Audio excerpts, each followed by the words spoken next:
He dreams of soaring with the birds in an aircraft built with his own 2 hands.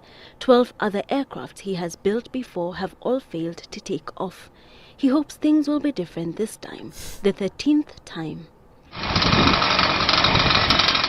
The engines roar to life, and then Upendo is out of his hands and down what passes as a runway.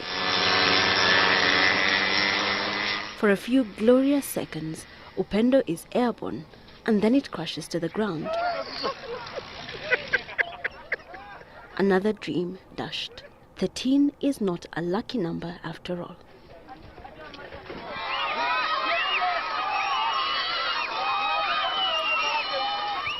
And when the time came, the homemade plane was towered by a car to gain the required speed to take off, but seemed to be more obsessed with the ground than the air, failing to take off.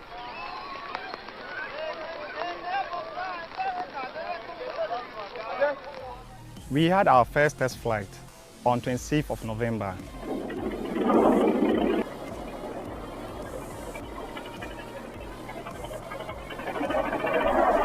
That is a really weak ass fucking propeller. Holy shit. We tested the speed of the aircraft and it was okay.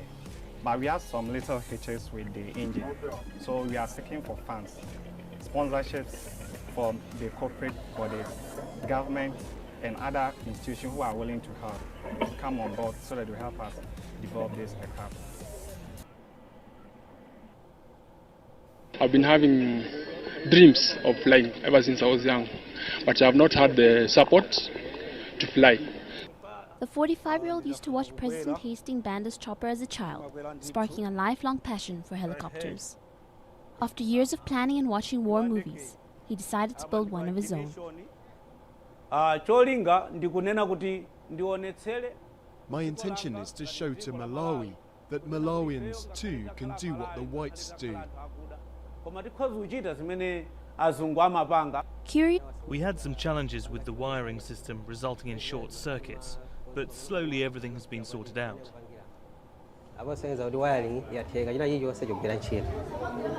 Felix is eager to take to the skies, but he's been warned against taking a test flight before the Civil Aviation Authority's approval.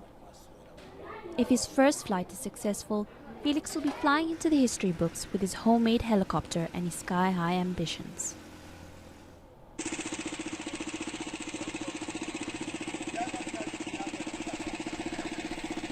Drop the bomb, man!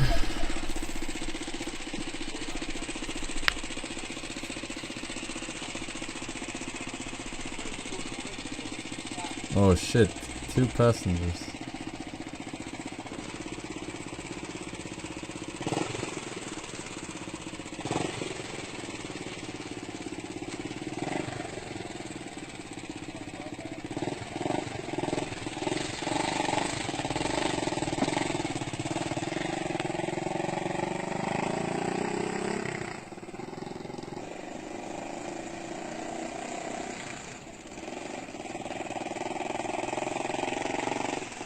What? It's a fucking car.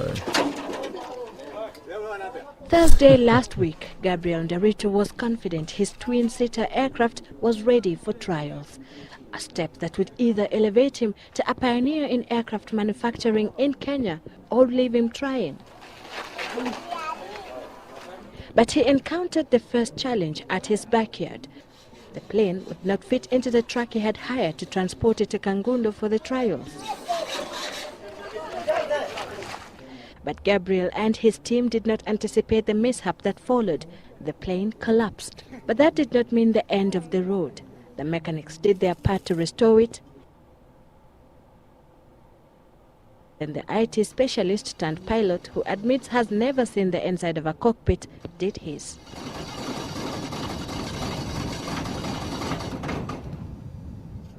The second and third day ended without much success. But by Sunday, the team had done everything in their power to get this plane powered by a Toyota NZD engine and a chloride oxide battery to make sure it would fly. Even if we are able to make it 3 feet or 4 feet, we believe we will have moved a big step. So in a spirited mood, they gave the aircraft the push they thought it needed to gain momentum for takeoff. A crowd had formed, anxious to see a potentially historic moment.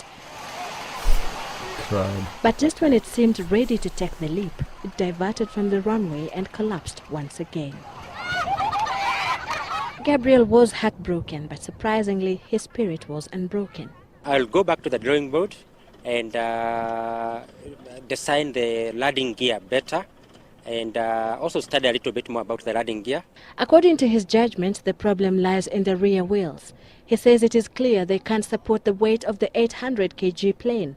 Mpaka tuhakikisha ya kwamba hiyo miguu itaweza 800 kg plane. In a month's time, Gabriel expects to be back here for a second trial. You having your mama in there, Chad?